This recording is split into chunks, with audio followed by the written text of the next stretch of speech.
फिर से स्वागत है आपका पहाड़ की खबरें आप उत्तराखंड एक्सप्रेस में अब देखने जा रहे हैं। सबसे पहले आपको बताएंगे उत्तराखंड में लगातार कोविड के मामले बढ़ते जा रहे हैं और पिछले 24 घंटे पे अगर आप नजर डालें तो राज्य में कुल मिलाकर 108 नए मरीजों की पुष्टि की गई है। एक शख्स की मौत भी हुई है। राज्य में अभी जो एक्टिव केसेज हैं वो 283 हैं। देहरादून में अकेले 101 मरीज हैं। नैनीताल में 70, हरिद्वार में 30 लोग पॉजिटिव पाए गए हैं। इसके साथ ही अल्मोड़ा में 15, टिहरी में 13, उत्तरकाशी में 12 मरीज कोविड पॉजिटिव हैं। बढ़ते मरीजों के साथ ये भी बताएं कि अब विभाग अलर्ट हो गया है और अब कुमाऊं में स्वास्थ्य विभाग बेफिक्र नजर आ रहा है। कुमाऊं के सबसे बड़े अस्पताल सुशीला तिवारी में कई वेंटिलेटर्स खराब पड़े हैं, लेकिन अभी तक अस्पताल में कोविड व्यवस्थाओं का जायजा लेने के लिए कोई भी बड़ा प्रशासनिक अधिकारी नहीं पहुंचा है। तो एक बड़ी खामी आप कह सकते हैं। एक बड़ा अस्पताल है सुशीला तिवारी अस्पताल, जिसमें कोविड के मरीजों के लिए कोई बंदोबस्त होते हुए नजर नहीं आ रहे हैं और ना ही उनका निरीक्षण करने के लिए कोई बड़ा अधिकारी यहां पर पहुंच रहा है। कोरोना के मामले लगातार बढ़ रहे हैं। ऐसे में सरकार की चिंता बढ़ी हुई है और स्वास्थ्य विभाग की तरफ से प्रदेश में अलर्ट भी जारी किया गया है। लेकिन कुमाऊं के सबसे बड़े अस्पताल की अगर बात करें सुशीला तिवारी, जहां पर वेंटिलेटर्स खराब पड़े हैं, कोई व्यवस्था कोविड पेशेंट्स के लिए नहीं है। और बड़ी बात इससे भी यह है कि अभी तक अस्पताल में कोई भी अधिकारी इन व्यवस्थाओं का जायजा लेने के लिए नहीं पहुंचा है।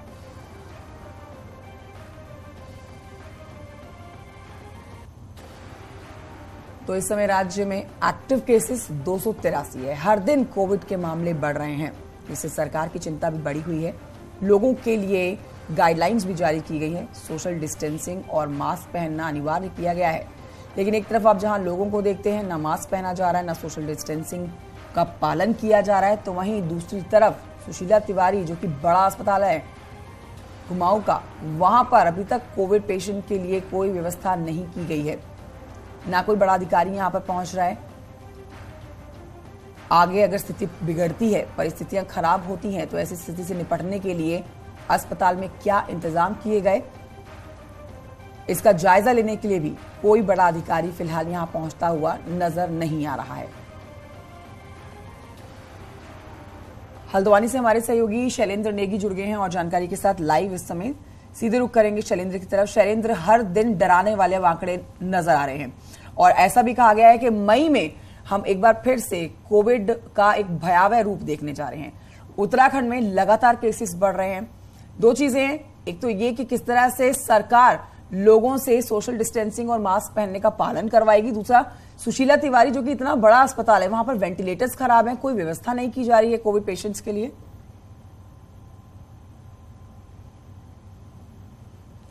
देखिए, जरूर ये बेहद चिंताजनक है, क्योंकि ये पर्यटन सीजन भी है और लगातार बड़ी संख्या में दूसरे राज्यों से भी लोग पर्यटक यहाँ पहुंच रहे हैं, चाहे वो गढ़वाल का इलाका हो या फिर कुमाऊं का इलाका हो। और विशेषकर जो वीकेंड है उसमें तो जो बड़े शहर हैं, टूरिस्ट सिटीज जो हैं हमारी नैनीताल, मसूरी जैसे, वहां पर जबरदस्त मारामारी देखने को मिल रही है। लेकिन अभी तक कोविड की कोई ऐसी मजबूत गाइडलाइन नहीं भेजी गई है, जिसके कारण जो है मास्क का भी कोई पालन नहीं हो रहा है, न तो सोशल डिस्टेंसिंग का पालन हो रहा है, जो कि कोविड प्रोटोकॉल के तहत बेहद अहम है। और राज्य में लगातार कोरोना के मामले बढ़ रहे हैं। लगभग 250 मामले कोरोना के पहुंच गए हैं। लेकिन जो गंभीरता स्वास्थ्य महकमे के स्तर पर दिखनी चाहिए वो नहीं दिख रही है। और जो सैंपलिंग है, जो रैंडम सैंपलिंग है, वो लगभग शून्य है। जो लोग जो मरीज अस्पतालों में जा रहे हैं केवल उन्हीं की सैंपलिंग हो रही है। इसके अलावा किसी की भी रैंडम सैंपलिंग हमें बाजारों में या फिर व्यस्त जगहों पर नहीं देखने को मिल रही है, जिससे बेहद साफ है कि स्वास्थ्य महकमा अभी इस पूरे मसले को बेहद गंभीरता से नहीं ले रहा है। और कुमाऊं का जो सबसे बड़ा अस्पताल है सुशीला तिवारी अस्पताल, इसको एकमात्र कोविड हॉस्पिटल बनाया गया था जब पहली कोविड की वेव आई थी और दूसरी कोविड की वेव आई थी। तो उस समय यहाँ पर वेंटिलेटर्स जो है पीएम केयर्स की तरफ से भेजे गए थे, जिसमें से लगभग 25 से 30 वेंटिलेटर खराब पड़े हुए हैं। आप ये समझ सकते हैं कि क्या स्थिति है, क्योंकि कोविड के समय में हमने देखा, कोविड 1 और कोविड 2 के समय में, कि वेंटिलेटर्स की बहुत ज्यादा आवश्यकता हुई और कई लोगों की जान इस सिर्फ वेंटिलेटर के कारण बचाई जा सकी। लेकिन जब यहाँ पर जिस तरीके का एक प्रोटोकॉल होना चाहिए था उसको फॉलो नहीं किया जा रहा। और बीच में अभी एक तरीके का सर्वे भी किया गया था कि किस तरीके की तैयारियां हैं, तो उसमें भी कोई जिले का बड़ा अधिकारी यहाँ पर नहीं पहुंचा। एडीएम स्तर के अधिकारी को तैनात किया गया था, लेकिन उन्होंने भी जहमत नहीं उठाई कि अस्पताल के भीतर वो जांच करें। केवल और केवल ऑक्सीजन प्लांट की जांच करके प्रशासन की टीम चली गई बाहर और अंदर लापरवाही सबसे बड़ी वजह है इसकी, और ऐसे में तमाम जो व्यवस्थाएं हैं उनकी कमी आज भी इस अस्पताल में है। बहुत शुक्रिया जानकारी साझा करने के लिए शैलेंद्र। बागेश्वर में आबादी के बीच चल रही खड़िया माइंस ग्रामीणों के लिए विनाशकारी साबित हो रही है। कांडा के कालिका मंदिर में आ रही दरारों के बाद अब यहां के कुछ किलोमीटर दूर देवली गांव के कई मकानों में भी दरारें पड़ने लगी हैं। ग्रामीणों के अनुसार ये दरारें भी गांव में ही हो रहे खड़िया खनन के कारण से आई है। ग्रामीणों के आंगन एक ओर झुक गए हैं, मकानों में भी जगह जगह पर दरारें आ रही हैं। इस गांव से ग्रामीण पलायन करने को मजबूर हैं। स्थानीय ग्रामीण प्रशासन से आबादी बाहुल क्षेत्रों से खनन पर रोक लगाने की गुहार लगा रहे हैं। तो हालात जोशीमठ जैसे ही बन रहे हैं, लेकिन इस बार वजह खड़िया खनन की है। खड़िया खनन की वजह से तमाम जो ग्रामीण हैं वो परेशानियों का सामना कर रहे हैं, और ऐसे में कई सारे ऐसे पुराने मकान हैं जिनमें दरारें भी आ गई हैं। आप तस्वीरों के जरिए देख सकते हैं कि किस तरीके से जो लोग हैं यहाँ पर वो मजबूर हैं यहाँ से जाने को, क्योंकि उनके घरों में दरार आ गए हैं। आधे से ज्यादा जो मंदिर हो या फिर तमाम बड़े बड़े मकान हो उनमें झुकाव देखने को मिल रहा है। सारा नुकसान आज अभी हमने दिखाया है, कई मकान दिखा दिए हैं आप लोगों को भी, तो उनमें दरारें आ गई हैं और धंसने लग गए हैं, और नुकसान हमें आगे उम्मीद है कि आगे काफ़ी नुकसान होने की उम्मीद है। क्या है कि कुछ बैड एलिमेंट भी हैं जिन अगर हम जाते हैं तो वो हमसे गाली गलौज करते हैं और मतलब जान से मारने तक की हमें धमकी देते हैं। 2.5 साल से यहाँ पे खनन हो चुका है, और तब से लेके खनन ही हो रहा है लगातार। खनन इतना हो रहा है कि जमीन खेत तो जा ही रहे हैं, मकानों तक भी दरार पड़ गई। सबसे ज्यादा नुकसान तो हमारे मकानों के है, और मकानों के नीचे से यहाँ पे जो है माइन लगी हुई है। हम तो यही चाहते हैं कि शासन प्रशासन से मकानों के नीचे इतना बड़ा नुकसान ना किया जाए, ये गाँव में पहाड़ों में ये खनन बिल्कुल रोका जाए। सुष्मिता थापा हमारी सहयोगी हमारे साथ जुड़ गई हैं। सुष्मिता, देखिए खड़िया खनन सबसे बड़ी वजह है, दरारें बहुत ज्यादा मकानों पे पड़ने लगे हैं। अब वहां के लोग परेशान हैं और पलायन को मजबूर है। अब क्या इस पर रोक लगाई गई है या अब भी जारी है?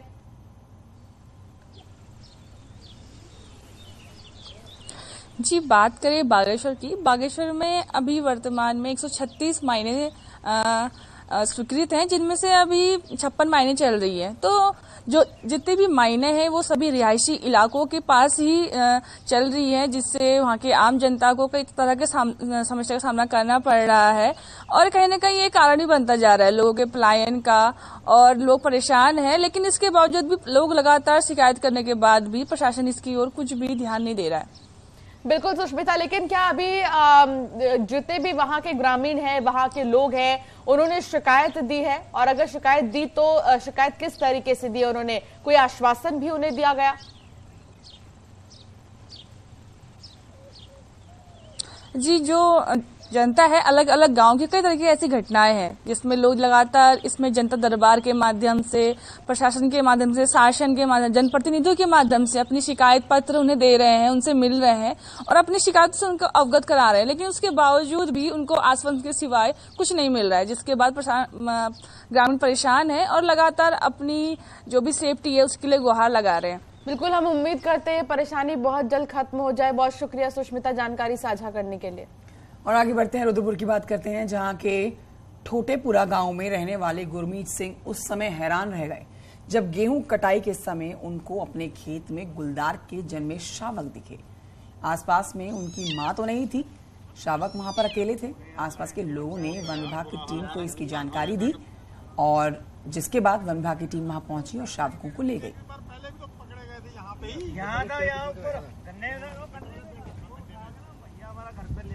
कहीं ना कहीं पेड़ था, पेड़ पे चढ़ के बैठी।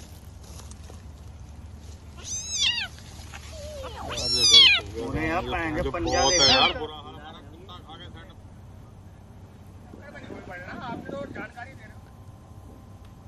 खबर देहरादून के चक्राता से है, जहां एक गाड़ी अनियंत्रित होकर रोड से 30 मीटर नीचे स्कूल की बिल्डिंग में जा गिरी है। उत्तरकाशी से चक्राता के बिजनार गांव बारात जा रही थी। बारातियों की गाड़ी बरौंथा रोड पर हादसे का शिकार हो गई। गाड़ी में सवार 5 लोग घायल हो गए हैं, जिसमें 4 लोगों की हालत अभी गंभीर है। वहीं 2 लोगों ने कूदकर खुद को बचाया है। सभी लोग उत्तरकाशी के रहने वाले हैं। आज बीते कल अंबेडकर जयंती थी और ऐसे में स्कूल की छुट्टी थी। स्कूल के अंदर स्टूडेंट्स नहीं थे, वरना बड़ा हादसा हो सकता था।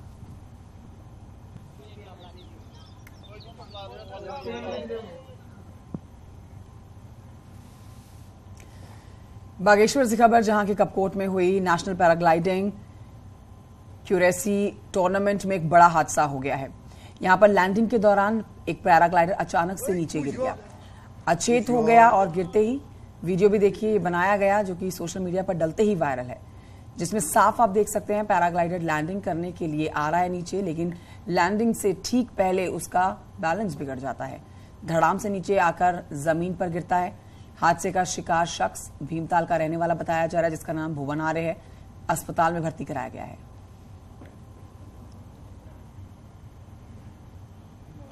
तो ये तस्वीरें जो आप देख रहे हैं सोशल मीडिया पर वायरल हुई वीडियो की ही आप देख रहे हैं। पैराग्लाइडर किस तरह से संतुलन खोता है और आसमान से सीधा नीचे जमीन पर आकर गिरता है, जिससे गंभीर चोटें आई हैं। भुवन इस शख्स का नाम है जो पैराग्लाइड कर रहा था और तुरंत इसको अस्पताल में भर्ती करवाया गया है।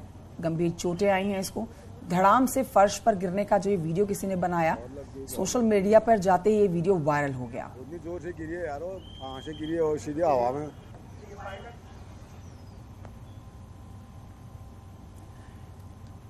25 अप्रैल को बाबा केदार के कपाट खुलने हैं। बाबा के कपाट खुलने से पूर्व केदारनाथ में यात्रा तैयारियों को अंतिम रूप दिया जा रहा है। इस बीच केदारनाथ पैदल मार्ग में एक ट्रैक्टर द्वारा सामान और मशीन को केदारनाथ ले जाने का वीडियो वायरल हो रहा है।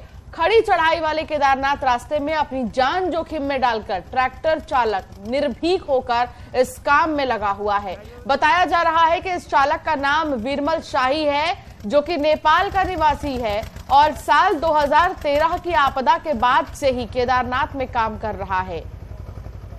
देखिए खतरों के खिलाड़ी को आप, जहां केदारनाथ में बर्फ जमी हुई है और बर्फ की मोटी चादर जहां इसके बीच से ही ट्रैक्टर को ले जाते हुए नजर आ रहा है।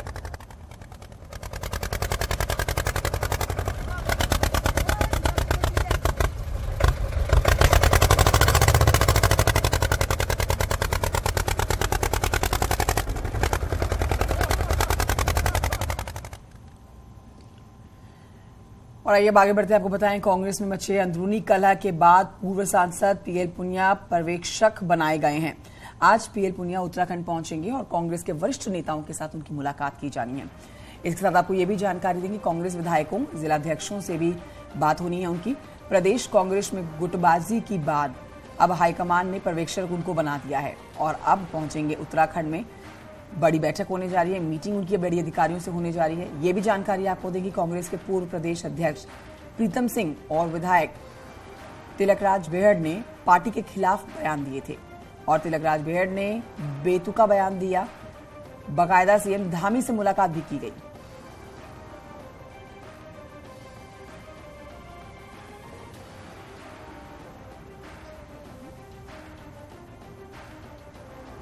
क्या कुमाऊं में तराई की राजनीति लोकसभा चुनाव से पहले कोई नया रंग लेने वाली है?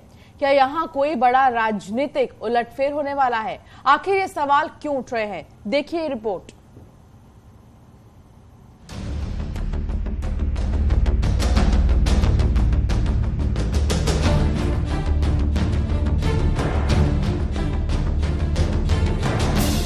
सीएम धामी और कांग्रेस के वरिष्ठ नेता तिलकराज बेहड़ की इस मुलाकात से उत्तराखंड की राजनीति हिलोरे मार रही है। कांग्रेस में तिलकराज बेहड़ का विरोधी गुट भीतर खाने अपने इसके अलग मायने निकाल रहा है, जबकि बेहड़ सारी बातों को अफवाह करार देते हुए सीएम से मुलाकात को सामान्य मुलाकात करार दे रहे हैं। मुख्यमंत्री से नहीं मिलेंगे तो डेवलपमेंट के लिए किससे मिलेंगे? मैं जानना चाहता हूँ, जो अफवाह फैला रहे हैं कि साहब वो बीजेपी में जा रहे हैं, ये हो रहा है, मुख्यमंत्री से किससे मिलेंगे? मुख्यमंत्री से मिलना बंद कर दें तो जो जिस जनता ने जितवाया विधानसभा की, वो क्या करेगी? इसलिए ये सब अफवाहों का दौर है। हालांकि तिलकराज बेहड़ की सफाई और इनकार के बीच बीजेपी के नेता खुलकर उन्हें अपना दोस्त बता रहे हैं और पार्टी में उनका स्वागत कर रहे हैं। देखिए, बेहड़ हमारे व्यक्तिगत मित्र भी हैं पहले से ही। पार्टियों में कौन आ रहा कौन जा रहा ये तो मेरा काम भी नहीं है, ये हमारे प्रदेश अध्यक्ष जी देख रहे हैं और जो एक कमेटी बनाई है वो देख रही है। लेकिन भले लोग जो हैं, अच्छे लोग जो हैं, अधिकांश लोग आज भारतीय जनता पार्टी की तरफ आना चाह रहे हैं। दरअसल सीएम धामी और बीहड़ मुलाकात ऐसे सामान्य में हुई है जब बीहड़ कांग्रेस के कुछ नेताओं की कार्यशैली से नाराज बताए जा रहे हैं और वो अपनी नाराजगी भी खुलकर जाहिर कर चुके हैं। उधम सिंह नगर से न्यूज 18 के लिए शैलेंद्र नेगी की रिपोर्ट।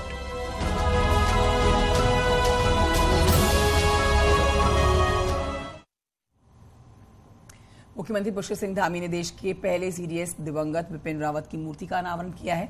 देहरादून के कनक चौक पर सैनिक कल्याण विभाग ने मूर्ति बनाई है, जिसकी तस्वीरें आप देख रहे हैं। मुख्यमंत्री पुष्कर सिंह धामी यहां पहुंचे। इस मौके पर सैनिक कल्याण मंत्री गणेश जोशी समेत जनरल बिपिन रावत की दोनों बेटियां भी मौजूद रहीं। सैनिक कल्याण मंत्री गणेश जोशी ने सीडीएस को याद करते हुए कहा कि पहाड़ के युवाओं को सेना भर्ती में हाइट में 5 सेंटीमीटर की छूट सीडीएस बिपिन रावत ने ही दिलाई है, उन्हीं की देन है। सैनिक कल्याण मंत्री के आग्रह पर मुख्यमंत्री पुष्कर सिंह धामी राज्य की किसी योजना का नाम सीडीएस बिपिन रावत के नाम पर रखने की घोषणा उन्होंने की है।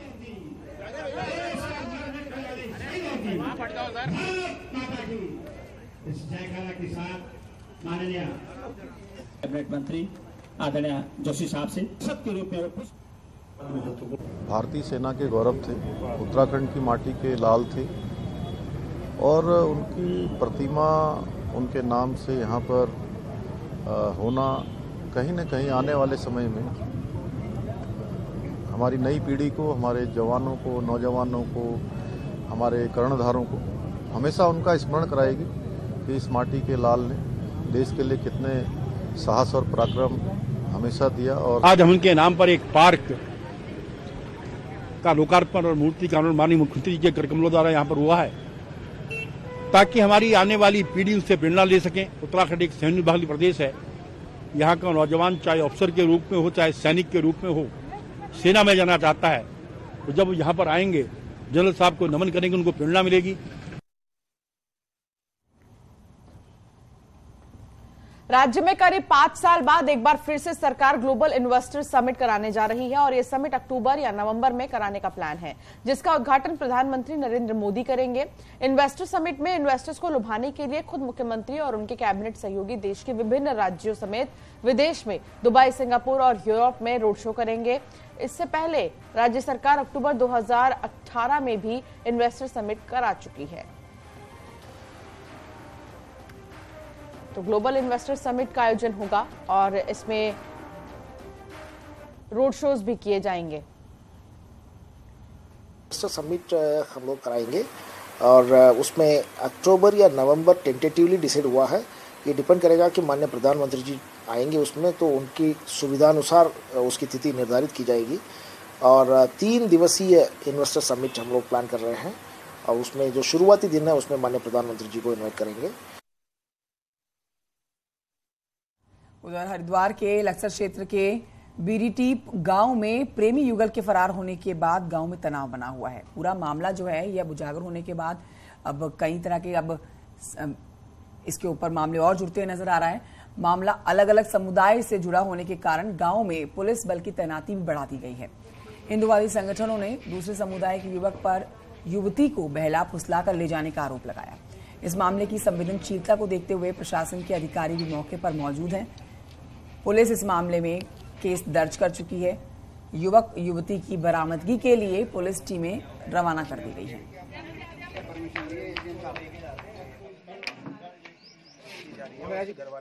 घर को छोड़ के भोगपुर में बैठे हैं, तो हम लोग यहाँ पर आए और सभी कार्यकर्ता यहाँ पर इकट्ठा हुए। उसके बाद उसके घर वालों को लाए और प्रशासन को हमने इन्फॉर्म किया और उसके बाद तहरीर दी। तहरीर के बाद फिर अभी पुलिस अपनी कार्रवाई कर रही है। बड़ी टिप गांव में जो लक्सर क्षेत्र अंतर्गत पड़ता है, एक युवती को भगा कर ले जाने का मामला संज्ञान में आया है, जिस संबंध में अंतर्गत धारा 363, 366, 506 आईपीसी के अभियोग पंजीकृत किया गया है और जो भी इसमें घटना में सम्मिलित लोग हैं उनके विरुद्ध हरिद्वार जाम की स्थिति से बचने के लिए सरकार ने यहां पर पॉड टैक्सी चलाने की योजना बनाई है।